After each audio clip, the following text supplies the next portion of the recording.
Salut à tous et bienvenue sur Direct Course, votre émission quotidienne sur canalturf.com. Nous nous retrouvons pour un nouveau tiercé Quarté Quinté Plus, celui de ce mardi 22 décembre sur l'hippodrome de Paris-Vincennes. Il s'agira d'un exercice de vitesse puisque le parcours proposé est celui des 2100 mètres départ Autostart, une épreuve à caractère européen. Plusieurs chevaux d'origine scandinave sont d'ailleurs au départ. Dans cette épreuve, nous allons commencer directement avec une première question. C'est Jean-Philippe de Nancy qui nous demande notre préféré pour cette épreuve. Eh bien, il faut savoir que Christian Sénécal, notre spécialiste pour le trot, aime beaucoup dans cette compétition le numéro 3, Makoum. Attention à ce Makoum. En effet, Nicolas Roussel a tout simplement préparé cette course de longue date. Cette course constitue un objectif pour l'élève de Nicolas Roussel. Certes, ce numéro 3, Makoum, reste sur plusieurs échecs, mais il ne faut pas lui en tenir rigueur. Le cheval a retrouvé l'entraînement bon nombre de ses moyens, la plénitude de ses moyens. Cette course, vous le disiez, est un objectif.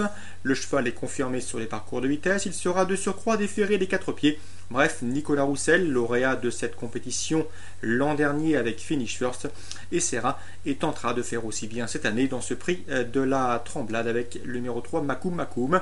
Ce n'est pas le favori de tout le monde et pourtant, selon nous, ce numéro 3 doit pouvoir conclure dans le quintet gagnant. Donc voilà, pour notre préféré, un petit coup de poker en tête que ce numéro 3, Makoum.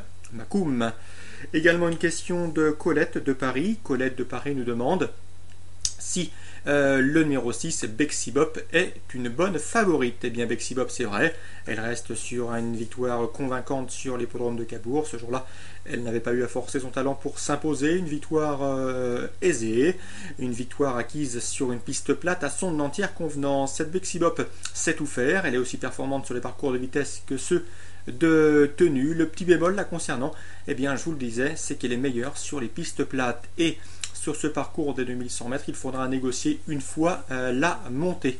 Donc c'est le seul petit bémol, sinon, à part ce paramètre, numéro 6, Bexy Bop constitue également l'une des chances régulières et l'un des choix prioritaires de cette compétition quintée. Numéro 6, Bexy Bop, bien évidemment, Colette de Paris.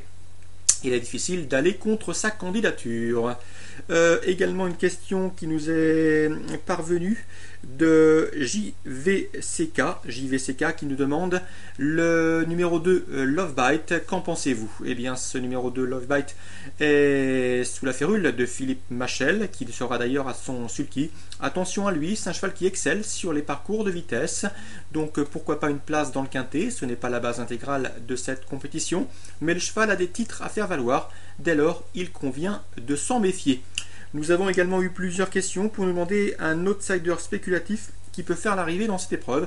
Eh bien, pourquoi pas le numéro 1, Jovel Trochborg, qui nous arrive de Scandinavie. Il est entraîné par le Suédois Jörgen Wellström, qui obtient une belle réussite sur notre sol et qui connaît parfaitement désormais les courses françaises pour y présenter régulièrement plusieurs de ses représentants. Ce numéro 1, Jovel Trochborg, possède des références dans son pays. Il vient de prouver sa forme récemment. Il excelle sur les parcours de vitesse. Il a un bon numéro derrière les ailes de la voiture, numéro 1, certes numéro piège, mais un numéro qui doit lui permettre d'éviter de faire trop d'extérieur, et dans ces conditions, il possède une chance tout à fait régulière. Seul petit bémol, son pilote, d'origine également scandinave, ne connaît pas la piste de Vincennes, à lui de se sortir de ce mauvais pas. Donc le numéro 1, pourquoi pas, le outsider spéculatif et amusant de ce quintet, somme toute assez ouvert. J'en profite également pour vous informer que nous avons interviewé comme chaque jour plusieurs de professionnels qui concourent au cours de ce programme et cette réunion du mardi 22 décembre à Vincennes, et parmi eux un certain Bruno Angot, lequel ne nous a pas caché sa confiance au sujet de son représentant, à savoir Sedanès. Sedanès, c'est le 910, départ de cette épreuve à 17h15. De surcroît, les interviews sont en pleine forme. Je vous précise que dimanche, eh bien, concernant la réunion 2 sur le programme de Pau, Julien Mérienne était confiant avec Kezak Duhou et Saphir Debief. Kezak Duhou a gagné à Bellecote, même chose pour Saphir Debief qui a pris une deuxième place à une cote spéculative. Nous avions également l'information de Fabien Lagarde qui ne nous a pas caché sa confiance au sujet de Nefertar qui s'imposait facilement dans le cross-country. Ça s'est également bien passé en ce lundi avec Joël Guillemin qui était confiant avec Perlinjo qu'il avait confié à Franck Nivard. Le cheval a gagné facilement après avoir pris la tête à un tour du but. Donc on va essayer de faire aussi bien avec Bruno Angot, relativement confiant concernant le 910 Sedanais. D'après lui, son cheval doit pouvoir conclure sur le podium. C'est un cheval, ce Sedanais, qui est bien meilleur des ferrés des postérieurs, et ce sera le cas pour cette épreuve visée également. Donc l'information assez intéressante pour cette réunion 2, pourquoi pas le 910 Sedanais. Sachez que vous pouvez également écouter Vincent Rimbaud, et qu'il y a également j'ai interviewé deux professionnels qui présentent de leurs élèves au cours de la réunion 2 sur l'hippodrome de Pau dans le Béarn.